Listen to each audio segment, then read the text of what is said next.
গীত আৰু ছবি কবিতাটোত কবিজনাই ভাল গীত যিবোৰত সুপ্তভাৱে এনে আৱেগ আৰু সুন্দৰতা লুকাই থাকে যাক শুনিলে আমি নজনাকৈ আপ্লুত হৈ যাওঁ। ছবিবোৰতো এনে অন্তৰ্নিহিত কিছুমান বুজনি থাকে যাক আমি ব্যক্ত কৰিব নোৱাৰোঁ।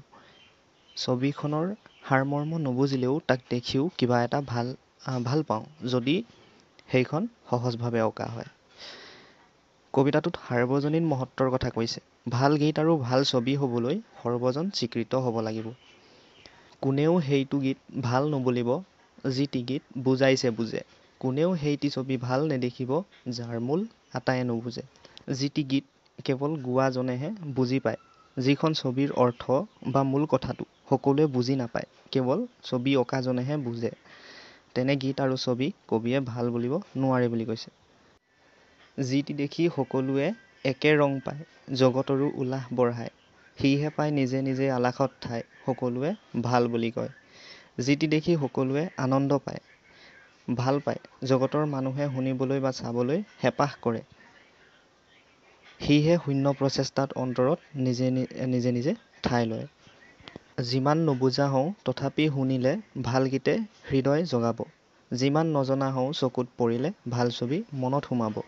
যদিও নুবুজা গীত শুনো, যদি তাৰ তাল ভাল, তাৰ ভাষা সহজ, সেই গীতে আমাৰ হৃদয় চুই যাব।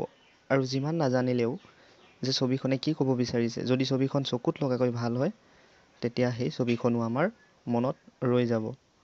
সদায় চকুৰে দেখি থকা গছ পাতটিও ছবিটিত ভাল হৈ পৰে। সদায় কাণেৰে শুনা সৰু কথাটিও গীত হ'লে প্ৰাণ টানি ধৰে।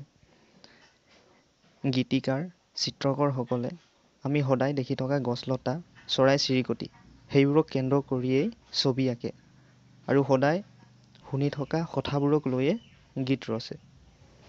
গতিকে সেইবোৰে যেতিয়া গীত বা ছবিৰ ৰূপ লয়, তেতিয়া আমাৰ মন তালৈ ধাৱিত হয়। মিহি ভাব, মিহি গতি, কৌশলী বিদ্যাৰ নাই মৃত্যু অজৰ অমৰ।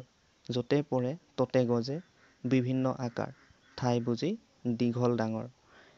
শেষত কৈছে যে সূক্ষ্মভাৱে, সূক্ষ্ম কৌশল খটুৱাই যেতিয়া ছবি হওক, গীত হওক বা আন যিয়ে নহওক, তাৰ কেতিয়াও মৃত্যু নহয়। সি অজৰ অমৰ হৈ যায়।